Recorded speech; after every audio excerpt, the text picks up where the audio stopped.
Chapter 1. New Information. Vita blinked upward as the pre-dawn light gently kissed the stars out one by one. She shut the door behind her.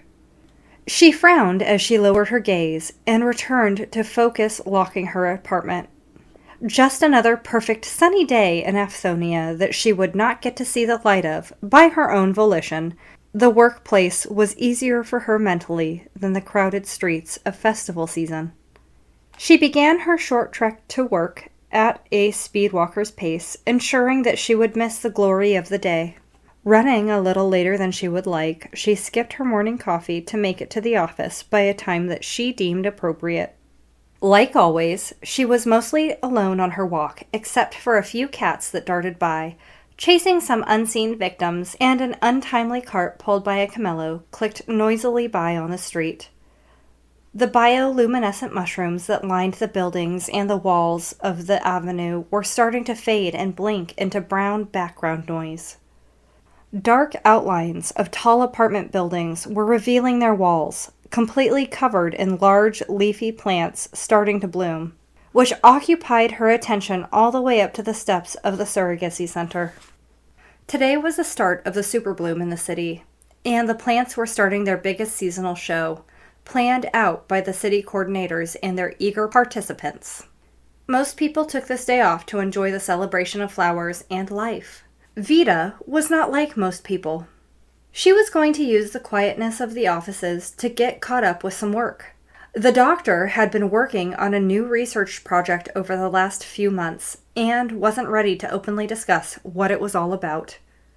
He had sent her on a few archival field trips looking for documents that followed historical happenings from the founders of the Surrogacy Center. He had been working with a few of the surrogates in his private research chambers, but that was all she had been made aware of.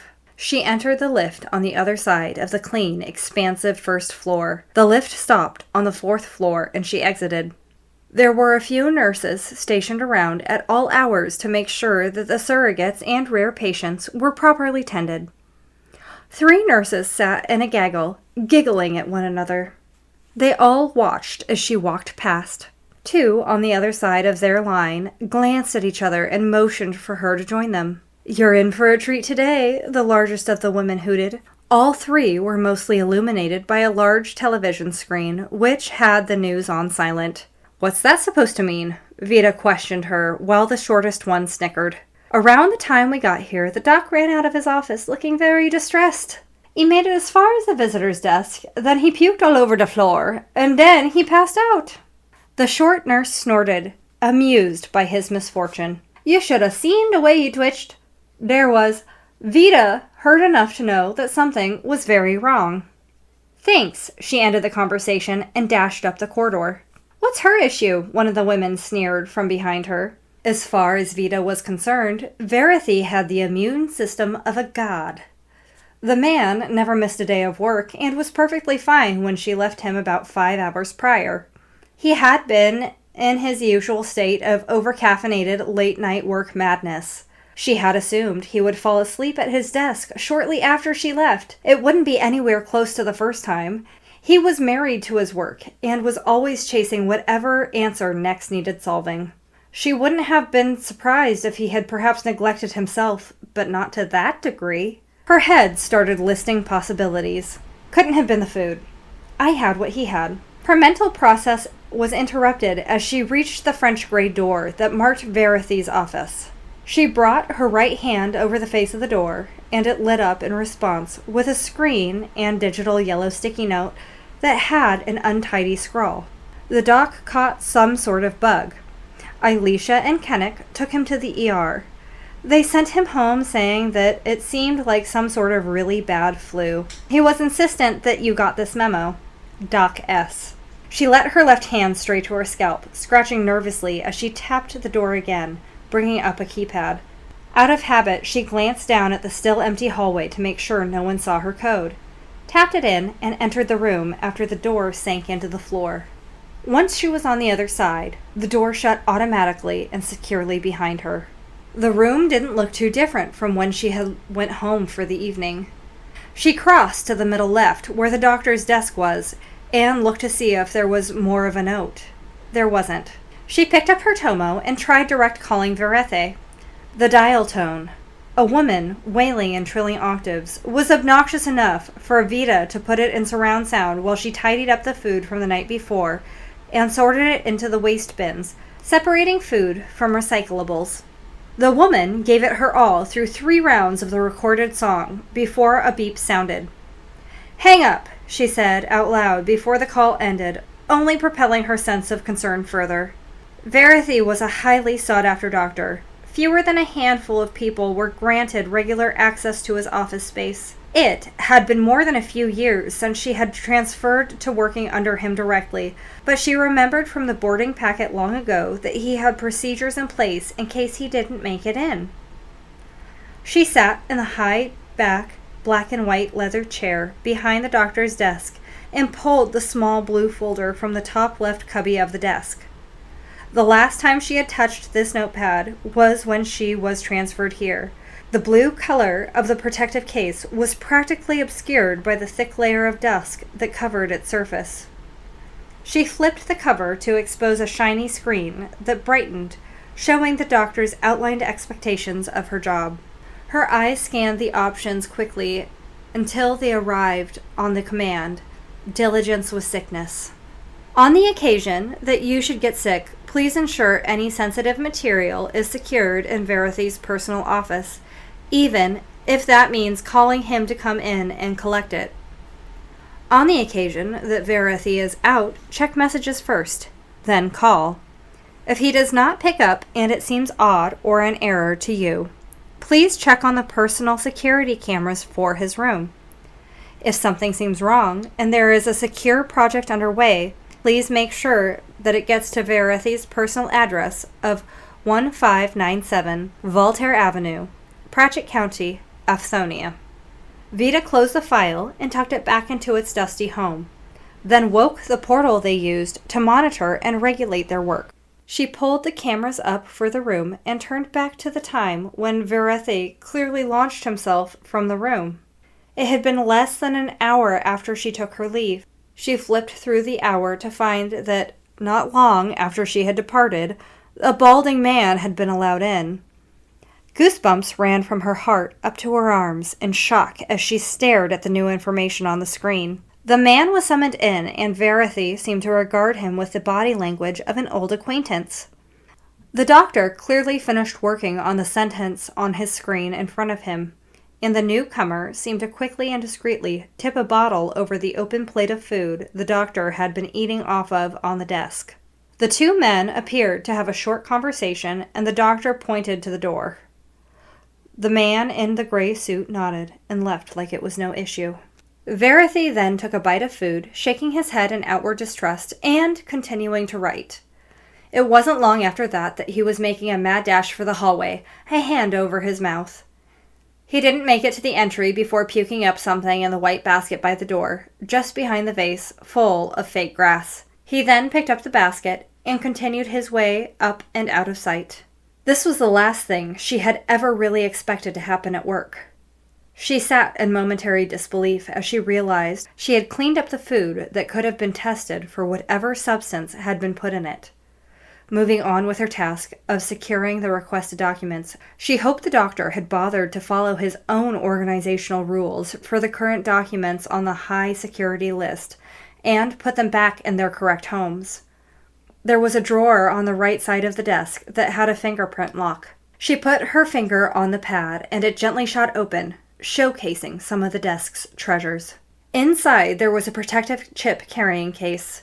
This was a special one made by the doctor from his own personal stash of private Entomo. Because it was from the privately owned supply rather than the freely offered publicly traded Entomo, it had the option to have the sonic connection disabled, and did. It was his own personal buffer from the outside world collecting sensitive data. He was the top doctor in the city and had the funds to build his office and his house out of the protective personal chips. This was always a topic of hot debate on slow news days, but when the noise outside got louder, he would always shrug his slender shoulders and defend his stance. They're just mad because they don't know and really shouldn't always have the right.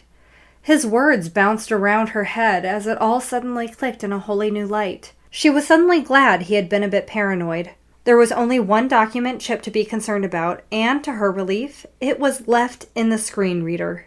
She turned to the dark gray wall that would look to be covered in smooth panels to the casual onlooker. Upon closer inspection, each panel had a small display for fingerprint identification and a reference number. She opened the panel labeled 14. It slid out a whole 6 inches, presenting a near-empty file of 48 small slots for chip insertion. There was a little screen next to each slot. Only one was illuminated with information. The black letters CBA-IP were easily legible with the green glow of the display. She pressed the chip. It popped open in response, released from its holder. The file name disappeared from the screen on the cabinet. She popped it into its prospective case and tucked it into her bra, the safest place she could think of for a quick walk to Varethi's house. She tried to put all the uncertainty of his safety out of her mind and focus on getting to him as quickly as she could to see if there was anything she could do to help him and to drop off the file. She had been to his house on 2 occasions, and she was more than positive she could find her way back. After all, it was her favorite building in the city. He lived above his arboretum, which he could open to the public on occasion, and she had been to visit before. That wasn't even the most impressive feature of the house. With the architectural illusion at the top, it made it look as if it was caught in mid-explosion. It was hard to miss. Varethi loved to tie his eccentricities in with his house to keep the world guessing. With all she needed arranged, she left the room, the door shutting automatically behind her, and she looked up to suddenly find an older man in a gray suit quickly making his way towards her. His milky blue eyes were locked onto her own, making it impossible for her to get around this situation without some sort of interaction. He was already raising his hand to make conversation. "Excuse me," he said, hands now out as a buffer to physically stop her from moving. She recognized this man from somewhere other than the video of the night before. Alarm bells rang in her head as her exit was closed off by this dangerous individual. "I went to have a quick chat with the doc last night about the new surrogacy center idea, and I think I left my hat in there. I need to get it back. Could you let me in? I need it for a rather important event today. I just reviewed the security of last night, and there was no hat. You must have left it somewhere else," she stated, not thinking about how that might make him respond. Their eyes were still locked, and she watched as his right eyelid twitched in discomfort. She attempted to duck around him, but he grabbed her arm. Goosebumps shot through her body again. This time they ran from where he grabbed and radiated anxiety-driven heat from every molecule in her being. She glared up at him. "I don't know who you are, but there is restricted access to that room. I will not let you in. I don't know you." Her voice was solid and commanding as she looked him up and down, as if to minimize his 6-foot composure. "Unhand me, or you will regret that action." He released her and tried to continue to talk, but she rushed down the hall without a backwards glance. The 3 nurses were whispering in front of the television. They had changed it to a station that had the man's face plastered on it with his name of Talbot Trent in the corner. He was coming back into the room, so she dashed into the elevator and had the door manually shut before he could reach her. It was a quick ride to the lobby, where she started to dash politely out front. He was older. She thought that was to her advantage when it came to running. She dashed down the elegant front steps of the building, the sunlight feeling like a friend as it greeted her skin. She made it as far as the busy sidewalk by the street when she heard a man shout from behind her. She looked back, only to feel something large collide with the opposite side of her body. She collapsed with a loud thud in the street. That ends Chapter 1 of Shattering Red. If you liked what you heard, please be sure to follow, like, subscribe, or whatever it is that you do. I will drop a link to the book below, and I hope that you continue to listen. Thank you so much.